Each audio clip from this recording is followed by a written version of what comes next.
dadkaygu shalayba way jeclaayeen maayarkay ugu jeclaayeen baan ahaa laakiin markii ololihii la galay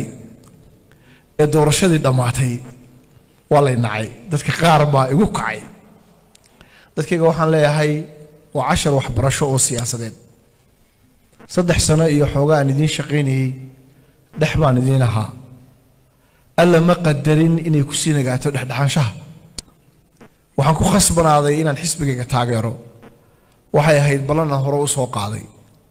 aad iyo aad baan uga xumahay haddaa ku kala qaybsanteen markii aan xisbigayga raacay waxaan jeclaanayaa inaan tabashooyinka iyo cabashooyinka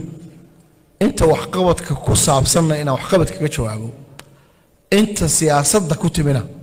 inaan boogadhayo oo aan dadkayga intii ay martii aan Allaah ku jiray gaadhay inay xogaa iga tawdaan inaan dhayo ka raali geliyo ka codsado mar labaad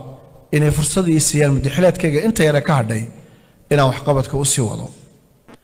su'aasha ku saabsan shirkadaha qashinku waxa gacanta shirkado madax bannaan ay galeen intii anigu aanan maayar noqon waxaan u yimi iyaga oo markaa heshiis kula jira dawladda hoose markiiba waxaanu bilownay inaanu heshiisyada akhrino waxaanu eegnay heshiiskaasi waajibaadka uu saarayo shirkadaha waxaan laga marakacaya hadda in shirkadaha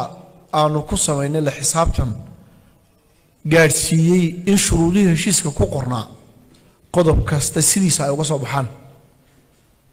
waa markii saddexaad ee qiimeyn lagu sameeyay shirkadaha